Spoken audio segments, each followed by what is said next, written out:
Wasallam. Sebenarnya kita tidak ingin meninggalkan kota Madinah, karena bagaimanapun kota Madinah adalah kota yang dicintai oleh kaum muslimin. Maka nanti Bapak Ibu, kita akan pergi ke Mekah Al-Mukarramah. Esok kita akan pergi ke Mekah dalam rangka menunaikan ibadah yang mulia. Nah, dianjurkan bagi kaum muslimin sebelum mereka meninggalkan kota Madinah untuk mengungkapkan kata-kata yang indah. Dan di antara salah satu kata-kata yang indah adalah kalimat yang disebutkan oleh Imam An-Nawawi, Allahumma la taj'al hadha akhiru ahdin biharami nabiyyika sallallahu alaihi wasallam. Apa artinya? Ya Allah, jangan jadikan ini kali terakhir kami berada di kota Rasulullah sallallahu alaihi wasallam. Karena bagaimanapun kita ingin selalu berada di sini untuk beribadah kepada Allah Subhanahu wa taala, menjadi tetangga Rasulullah sallallahu alaihi wasallam, maka tentunya kita tidak ingin berpisah. Namun apalah daya, waktu kita sudah terjadwal. Maka dianjurkan bagi kita untuk mengucapkan kalimat yang tadi telah kita sebutkan. Makanya kalimat ini Bapak Ibu, kami rasa merupakan kalimat yang sangat penting, walaupun tidak wajib. Makanya nanti kalau ada di antara kita yang tidak bisa mengucapkan dengan bahasa Indonesia, boleh dengan bahasa Arab, silahkan dipilih. Balik ya. Berarti bahasa Arab, bahasa Indonesia ya. Sebenarnya bukan terbalik, kita yang tidak hafal. Iya atau tidak? Tidak mungkin bahasa kita lebih bagus daripada bahasa Arab. Itu kaidah yang harus kita ingat. Makanya ngaku saja tidak hafal, kan itu. Baik. Kita lanjutkan lagi. Nanti bisa diulang ya. Kalau tidak bisa bahasa dengan bahasa apa saja. Tapi tentunya bahasa ini paling indah ya. Dituliskan oleh Imam An-Nawawi dalam kitabnya Al-Adhkar. Allahumma la taj'al. Ya Allah, jangan jadikan hada. Hada itu artinya kesempatan kita ini. Allahumma la taj'al hada akhiru ahdin. Akhiru ahdin itu kali terakhir.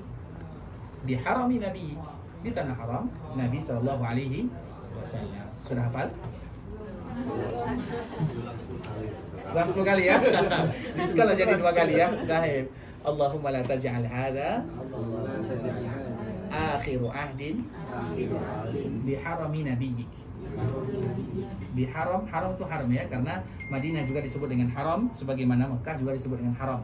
Maka disebut dengan haram Nabi. Kalau di sini disebut dengan haram Nabi, kalau di Mekah disebut dengan haram Ibrahim. Kalau di Madinah disebut dengan haram Rasulullah sallallahu alaihi wasallam. Kalau di Mekah disebut dengan haramnya kakek Nabi, yaitu Ibrahim. Mengapa demikian? Karena Nabi pernah menyebutkan Inna Ibrahim harrama Makkah wa inni haramtul Madinah. Nabi Ibrahim menjadikan Makkah tanah haram, dan aku pun menjadikan Madinah sebagai tanah haram. Sebenarnya yang menjadikan tanah haram itu Nabi Ibrahim atau Nabi Muhammad? Siapa yang menjadikan tanah haram? Nabi Ibrahim atau Nabi Muhammad? Allah. Iya atau tidak? Iya. Bukan Nabi Ibrahim yang menjadikan Makkah haram, bukan Nabi Muhammad menjadikan Madinah haram, tapi Allah yang menjadikan haram. Tapi melalui lisan Nabi Ibrahim di Mekah, melalui lisan Nabi di Madinah, Nabi sallallahu alaihi wasallam di Madinah. Makanya Madinah disebut dengan haram Nabi, di Mekah disebut dengan haram Nabi Ibrahim, kakek Nabi. Bahkan kemunculan Nabi, kelahiran Nabi itu hasil daripada doa Nabi Ibrahim. Makanya Nabi Ibrahim itu Bapak Ibu, dianjurkan bagi kita yang ingin pergi ke Mekah, ini kewajiban penting untuk belajar berdoa sebagaimana berdoanya Nabi Ibrahim alaihissalam. Pertanyaannya, kita sudah hafal tidak doa Ibrahim? Nah, sudah hafal atau tidak? Kalau tidak hafal cari sendirilah ya. Yang Rabbana hablana min azwajina itu Pak.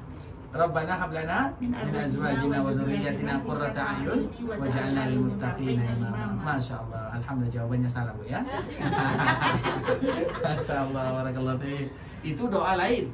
Itu disebutkan oleh Allah dalam surah Al-Furqan, itu untuk semua kita. Sebenarnya robbananya sudah betul, tapi belakang robbananya salah. Rabbana taqabbal minna innaka antas samiul alim wa tub alaina innaka antat tawwabur rahim. Kemudian apalagi doa Ibrahim? Itu doa yang mudah. Apalagi doa Nabi Ibrahim.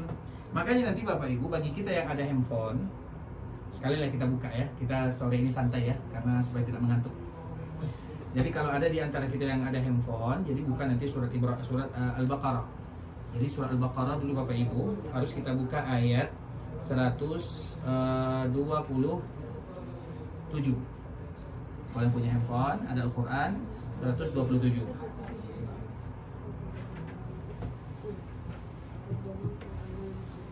Nah, a'udzu billahi minasyaitonir rajim. Wa idz yarfa'u Ibrahimul qawa'ida minal baiti wa Ismail. Ini doa yang pertama. Rabbana taqabbal minna innaka antas samiul alim. Setiap kali kita selesai beribadah kepada Allah, jangan lupa kalimat ini.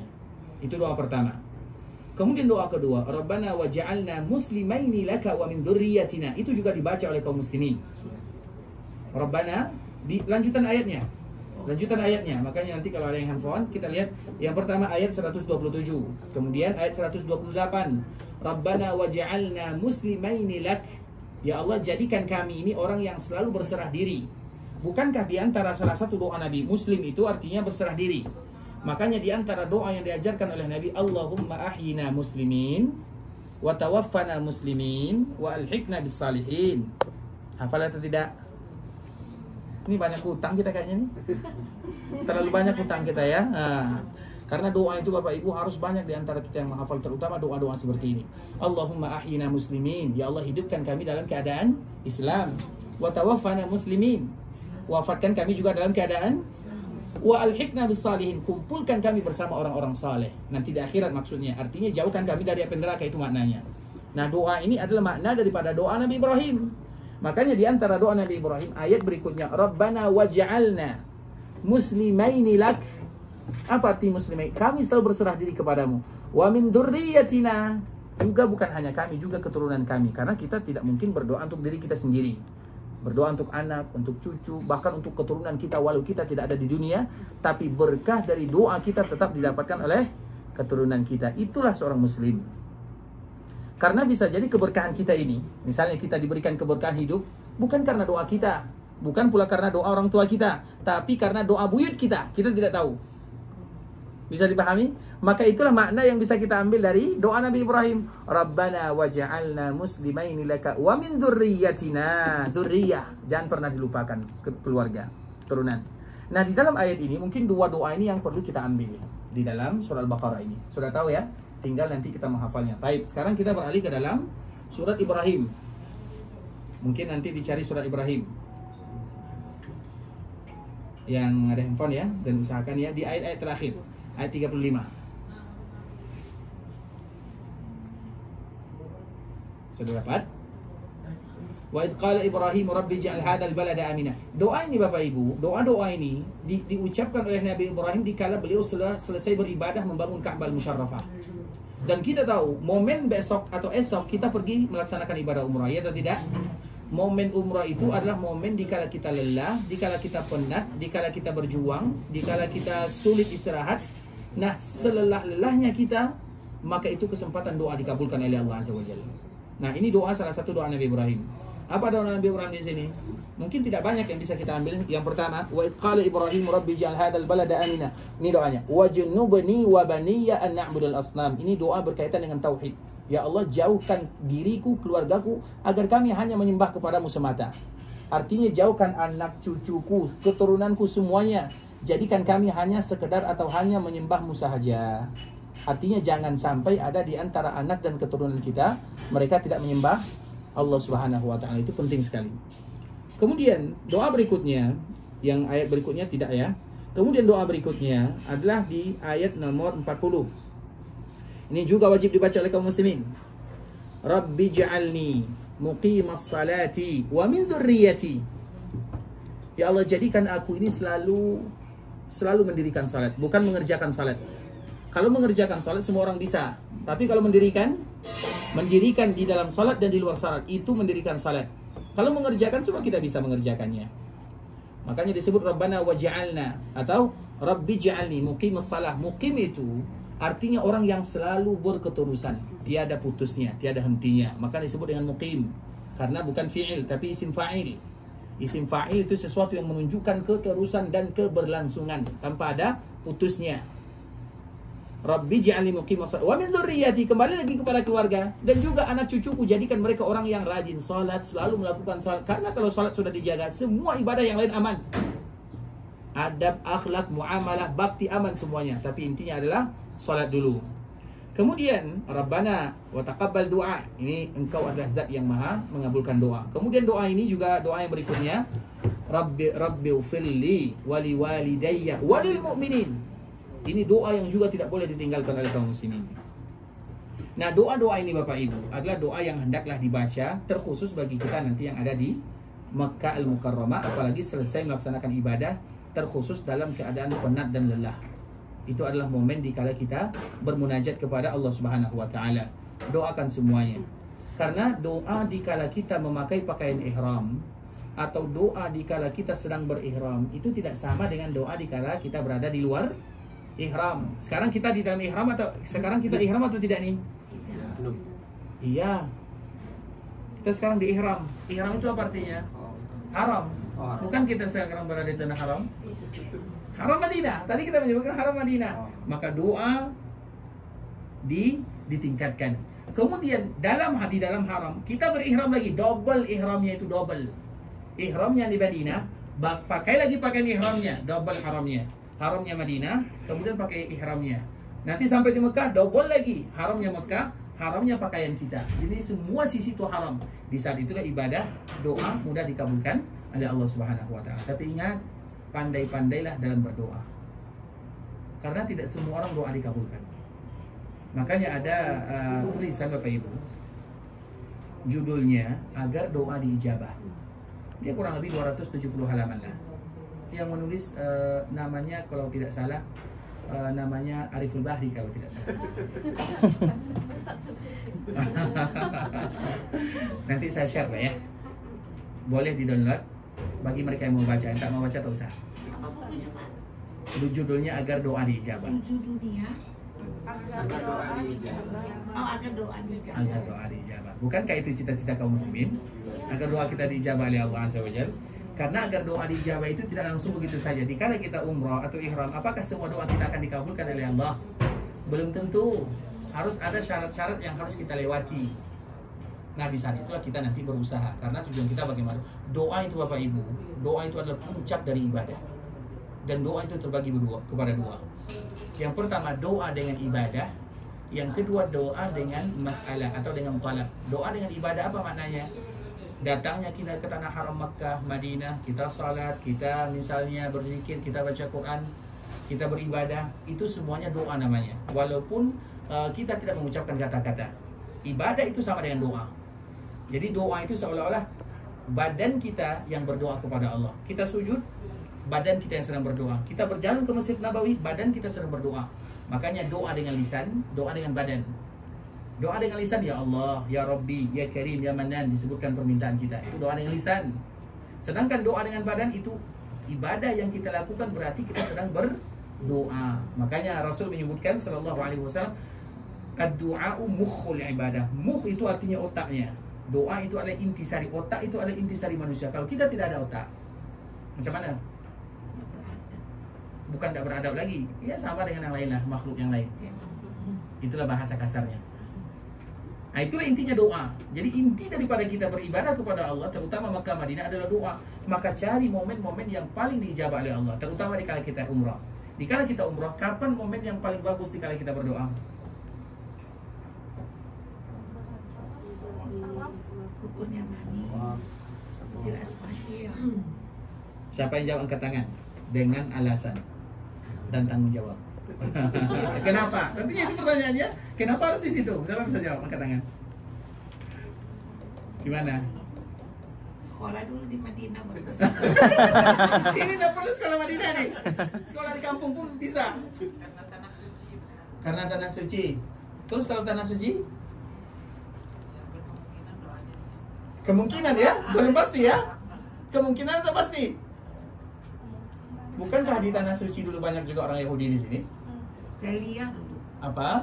Jahiliyah dulu. Kalau jahiliyahnya di Mekah. Ya. Kalau di sini? Sini. Yahudi. Mana yang lebih parah, jahiliyah atau Yahudi? Dua-duanya. Itu baru betul jawabannya Bu. Ini ya hadiahnya. Masya Allah. Asik. Bisa dia mana berkena ya? Masya Allah. Sehat Bapak ya. Masya Allah. Jazakumullah. Wa iyyakum syakarallahu lakum. Sehat selalu Bu ya. Amin. Baik. Karena Ibu kita sudah berhasil menjawab pertanyaan yang sulit, maka kita cukupkan sampai di sini. Nah, sekarang kita buka sesi tanya jawab. Tadi kita pemaparan tidak usah lama-lama ya, karena kita mengantuk sore ini. Waktu kita terlalu padat ya. Saya nggak ngantuk, Pak. Hah? Semangat Ustaz. Pembahasannya menarik. Hah? Soalnya besok mau umroh. Kalau kita tidak ngantuk berarti ustaznya kayak ngantuk nih. Baik, kita lanjutkan. Baik, Anda Ustaz. Saya pesankan kopi Pak Ustaz, biar nggak ngantuk. Anda saya nggak minum kopi Pak. Pak Ustaz, nanti saya minta tanda tangan Bapak di sini. Itu yang sulit kayaknya tuh Bu. Yang penting bukunya kan, bukan dana. Enggak, tanda tangan kalau saya baca di doa dan zikir dari Ustadz di Unisba Bandung, itu buku doanya harus ditanda tangan dia. Oh gitu, kalau saya ada Ustaz ya Bu ya. Yang penting manfaatnya. Ya. Tanda tangan sudah ada gunanya. Yang penting bacaannya, isinya, doa-doanya. Itu banyak loh Bu doa-doa di dalamnya. Iya, makasih ya Pak. Semoga memberikan manfaat ya. Makasih banyak. Ini doa berkaitan dengan atau kita berkaitan dengan Madinah. Baik, kita lanjutkan. Sampai di mana tadi pembahasannya? Di mana doa kita dikabulkan jika kita umrah? Secara umum, doa kita dikabulkan kalau dengan syarat dan ketentuannya. Tapi dikala kita sedang umrah, kapan momen yang paling bagus jika kita berdoa?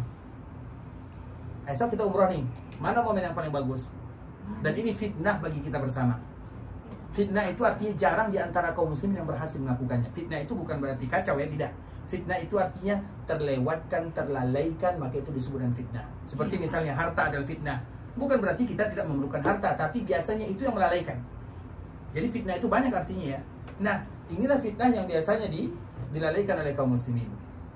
Terutama dalam masalah berdoa. Kapan kita berdoa nanti di kala kita sedang ini? Momen yang paling bagus itu Bapak Ibu adalah dikala kita berada di Bukit Safa dan dikala kita berada di Bukit Marwah. Itulah ujiannya. Kalau tidak percaya, silahkan nanti coba sendiri.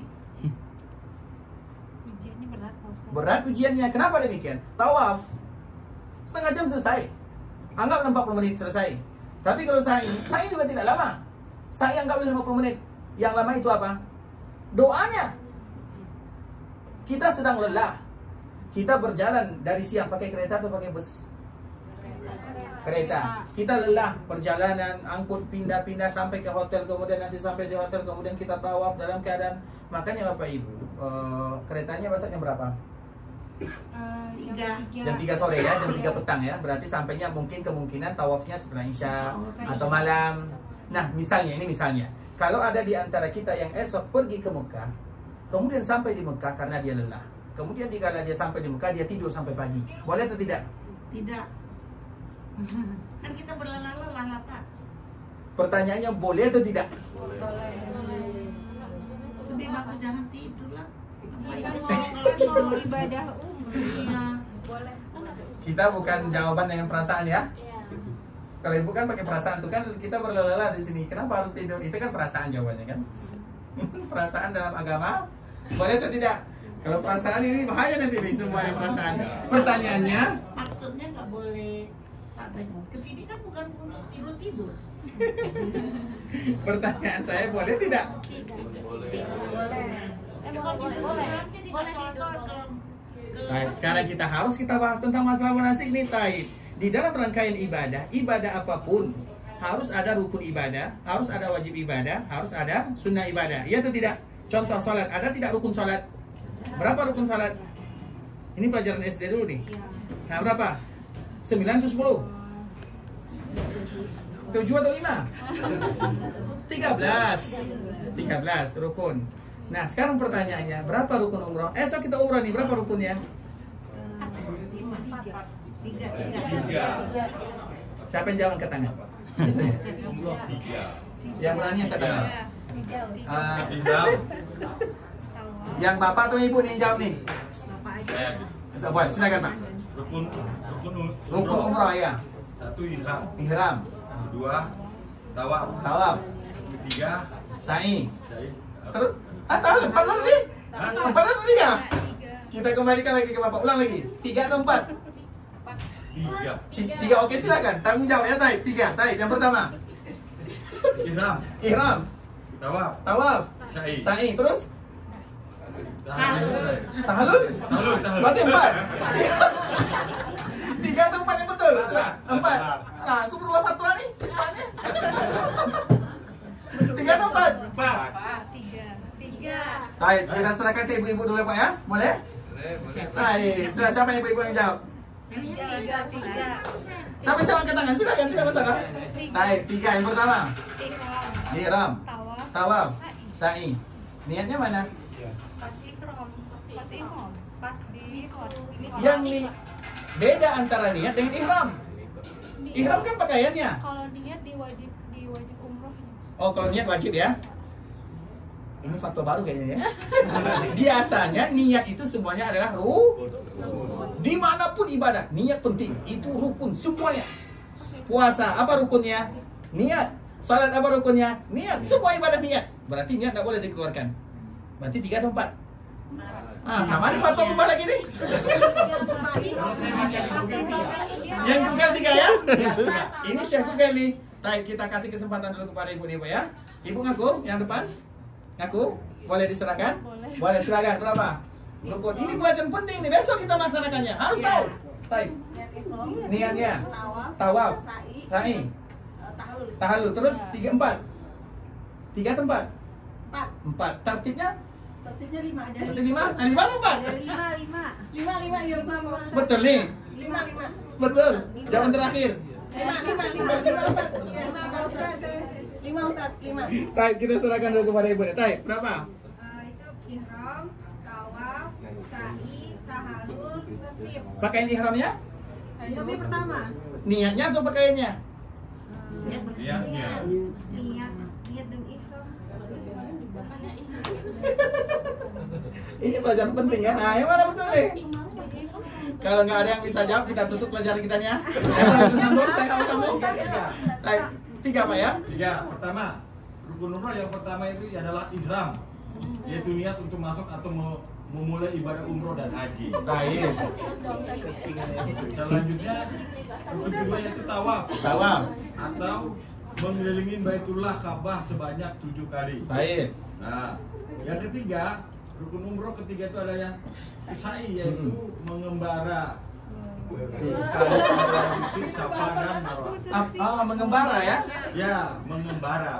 Bahasanya Google sekali Pak ya. Baik, terus itu aja. Ya, Terus apa hukum kita mencukur rambut?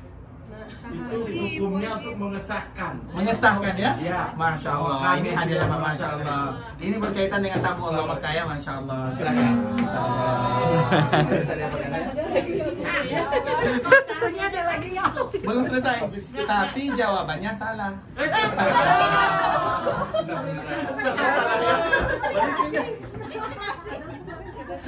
Kan bapaknya sudah pun dan usaha kan. Yang penting usahanya betul benar, urusan kedua. Pak, cukur rambutnya itu kan harus digundul, nggak boleh potong sedikit. Kita belum selesai sampai pembahasannya, kita bahasnya dulu, hukumnya dulu. Ustaz, kata ihram itu merupakan istilah yang digunakan untuk memanjatkan niat beribadah. Baik, kalau pakaiannya Udah, jadi tuh kayak udah satu paket ya? Paket, gitu. Siapa yang bilang satu paket? Dulu. Baik. Nah, baik. Ngaku semua ya. Sebenarnya sudah betul, tapi salah itu aja.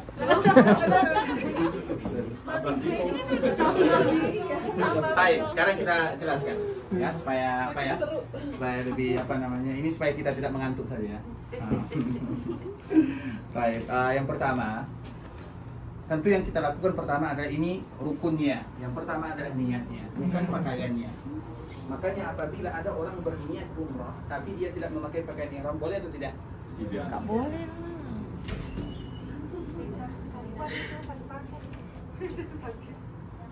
Tidak boleh. Betul nih.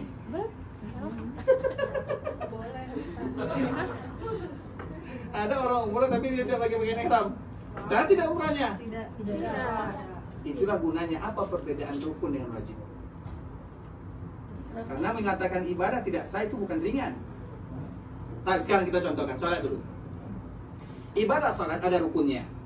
Contoh misalnya sujud itu adalah rukun, ruku adalah rukun. Ketika kita salat subuh, di rakaat kedua kita lupa sujudnya 1 kali. Kita sujud 1 kali saja.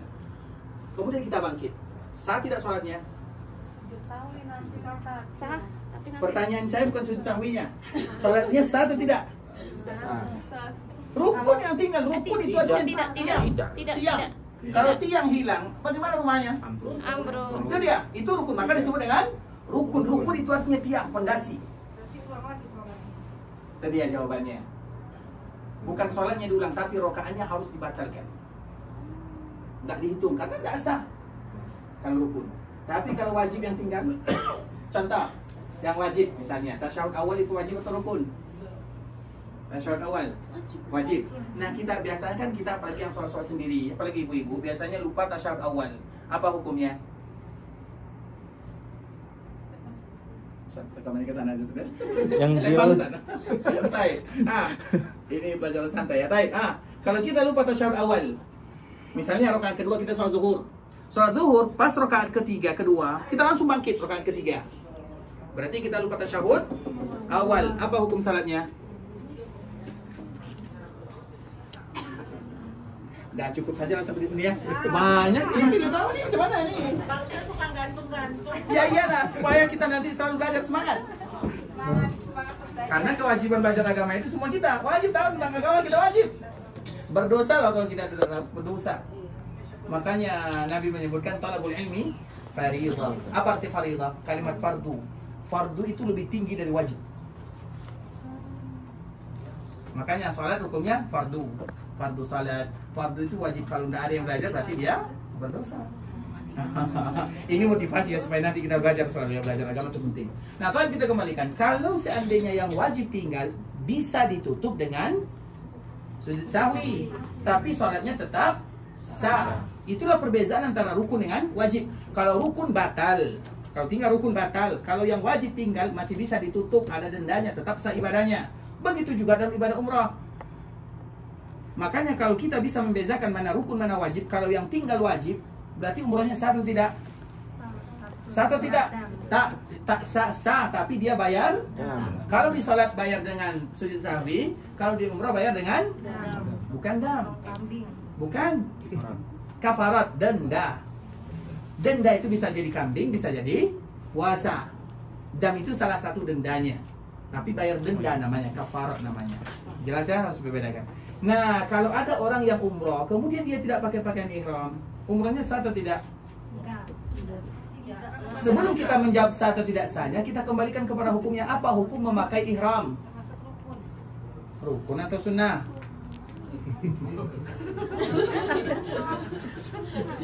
Wajib. Wajib. Jadi yang rukun itu niatnya, yang pakaiannya itu adalah wajibnya. Bisa dipahami? Kalau niatnya hilang, umrohnya tidak sah. Tapi kalau wajibnya lupa atau ada masalah atau ada alasan, maka umrohnya tetap sah. Tapi bayar kafarah. Paham sampai di sini? Itulah bezanya antara rukun dengan wajib. Taib itu rukun yang pertama. Rukun yang kedua tawaf. Makanya kalau ada orang tawaf, contoh ibu-ibu atau bapak-bapak besok tawaf, dia pakai pakaian ihram. Tapi ini ada tapinya. Kan biasanya di antara sunnah kita pakai ihram dibuka yang kanan kan? Dibuka yang kanan. Ini tiba-tiba dia tutup semuanya, dia tawaf. Dia tawaf, bukan salat, tawaf. Kemudian dia tutup, dia tawaf. Tawafnya sah atau tidak?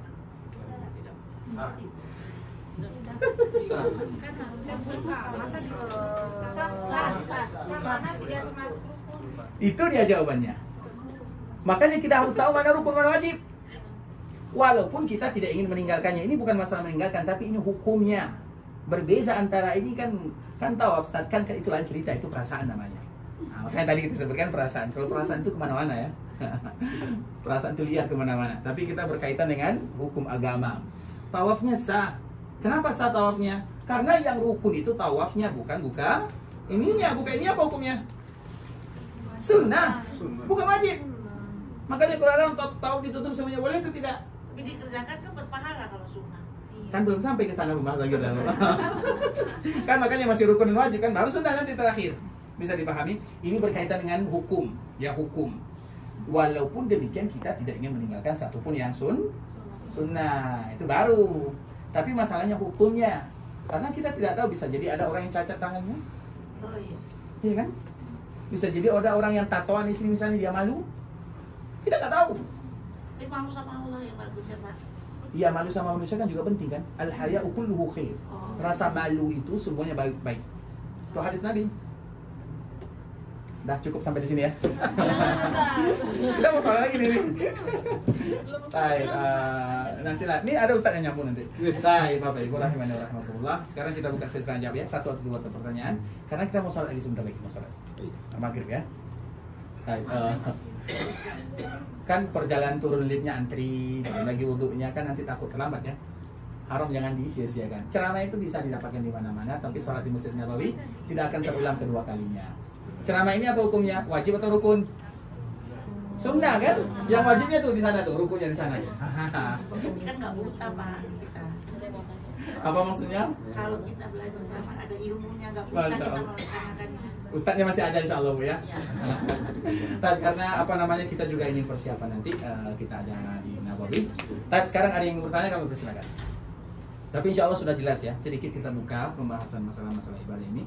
Karena bagaimanapun ibadah ini penting bagi kita bersama untuk dipahami sebelum kita bertindak. Sebagaimana tadi Ibu sebutkan, supaya kita tidak buta dalam beragama dan beribadah kepada Allah Subhanahu wa Ta'ala.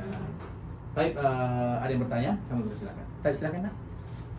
Ustaz, kalau sa'i di antara lampu hijau, di antara 2 lampu hijau itu larinya sekencang-kencang mungkin atau lari-lari kecil Ustaz? Baik. Sa'i itu hukumnya, sa'i itu juga disebut dengan tawaf ya. Sa'i juga disebut dengan tawaf. Jadi tawaf di Ka'bah dan tawaf di antara Safa dan Marwah. Maka hukumnya sama, yaitu sama-sama rukun. Jadi sa'i juga rukun. Jadi yang rukunnya itu dari sa'inya. Sa'i itu apa arti sa'i? Sa'i itu artinya Bapak Ibu. Sa'i kenapa disebut dengan sa'i? Sa'i itu artinya diambil dari kata-kata sa'a yas'a. Sa'i itu betul-betul berusaha. Berusaha itu karena diambil dari cerita Ibunda Hajar alaihissalam. Dia betul-betul berusaha di sana. Makanya tidak sama dengan tawaf. Sa'i itu berusaha. Maka di antara salah satu bentuk usahanya di antara tanda lampu ya. Kalau bisa yang laki-laki berlari sekencang mungkin, bukan berlari kecil. Berlari kecil itu kalau kita tawaf. Kalau bisa berlari kecil pertama, kedua dan ketiga itu pun hanya di antara Hajar Aswad dan Rukun Yamani. Di antara Rukun Yamani dan Hajar Aswad maka kita berjalan seperti biasa. Ketika kita berada di Safa, Marwah, kemudian ada tandanya berlari sekencang-kencang. Bagi kaum laki-laki, bagi yang perempuan dia berjalan biasa. Asalkan yang berbisa enak ya. Akunya nanti lari kencang kan? Kehilangan ayah ibunya kan? Nah, ada masalahnya. Kami dulu pernah ya kelas sama anak-anak kalau pergi sa'i itu betul-betul lari, lomba lari. Memang lomba lari. Memang itu, makanya disebut dengan sa'i. Itu di mana sa'i? Sa'i itu usaha. Ya. Makanya disebut dengan sa'i itu dia sa'i. Karena setiap kalimat itu ada makna di dalamnya. Baik, yang lain kami terus. Enak ya? Baik. Makanya tadi sambungan dari pertanyaan ini, tadi kita kan bertanya, dikala nanti kita sampai di Mekah, kemudian sampai di Mekah anggaplah ba'da Isya. Kemudian setelah Isya kita tidur sampai fajar misalnya. Boleh itu tidak? Pertanyaannya boleh itu tidak? Yang penting jangan lakukan larangan-larangan ihram, itu saja. Kenapa saya mengatakan demikian? Karena banyak di antara kita, coba bayangkan, ada wanita yang berhalangan. Mereka tidak tidur sampai pagi, sampai esok harinya lagi, sampai dia bersuci. Bisa Ibu pahami? Orang yang berhalangan, wanita berhalangan, bagaimana umrohnya? Kalau misalnya sayang, berarti sayang mereka yang berhalangan. Paham maksudnya Bu ya? Paham ya? Artinya tidak ada masalahnya mau tidur besok pagi, mau umrohnya besok pagi lagi, atau mau umrohnya lusa, tidak menjadi masalah. Enggak, siapapun, selama dia menjaga larangan-larangan ihram. Kenapa saya mengatakan seperti ini? Supaya nanti dia maksimal dalam berdoanya.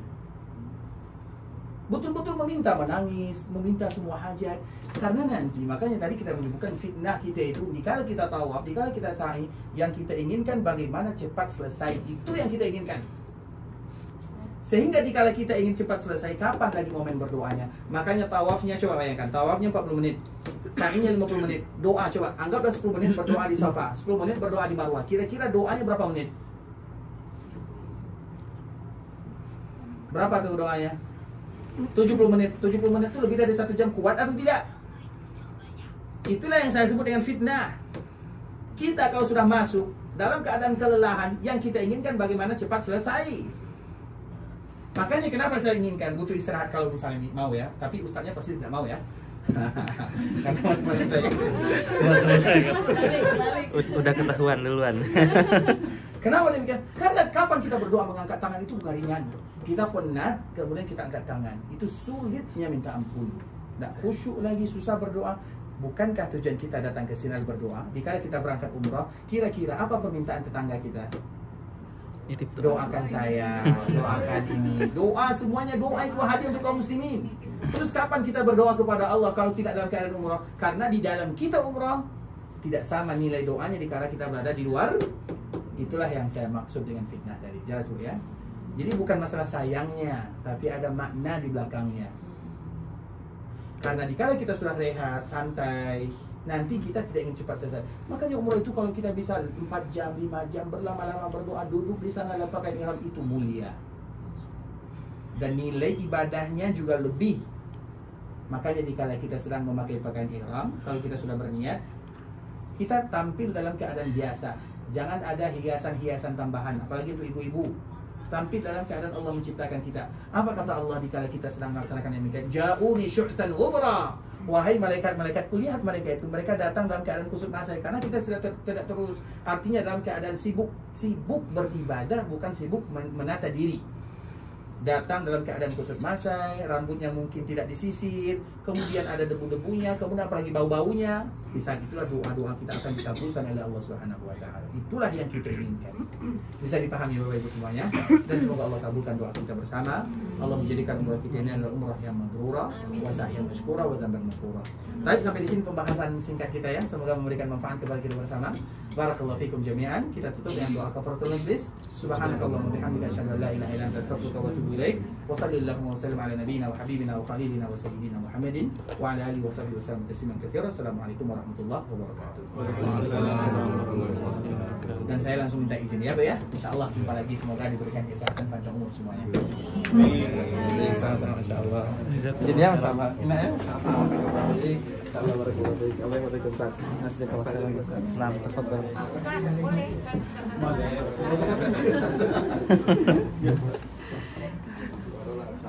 Sehat selalu ya. Ya.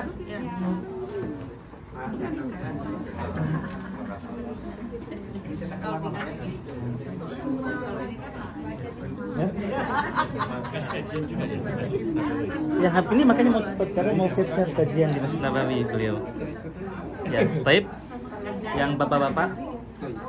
Ya, jadi beliau ini kenapa mau cepat-cepat? Karena habis maghrib ini beliau akan mengadakan kajian di pintu 19 Masjid Nabawi. Yang bapak-bapak, yang perempuan kan tempatnya sendiri. Tapi kedengeran. Kedengeran Ustaz. Anak belum pernah tanya sih ke yang ibu, kedengaran ya? Pakai bahasa Arab ya Ustaz? Pakai bahasa Indonesia. Kalau yang malam itu ada kajian pakai bahasa Arab, terdengar sampai jamaah. Oh, ya sudah, dengarkan itu saja. Bahasa Arab. Taruh Google Translate sebelumnya. Ya, jadi begitu ya yang mau hadir ke kajian beliau di pintu 19.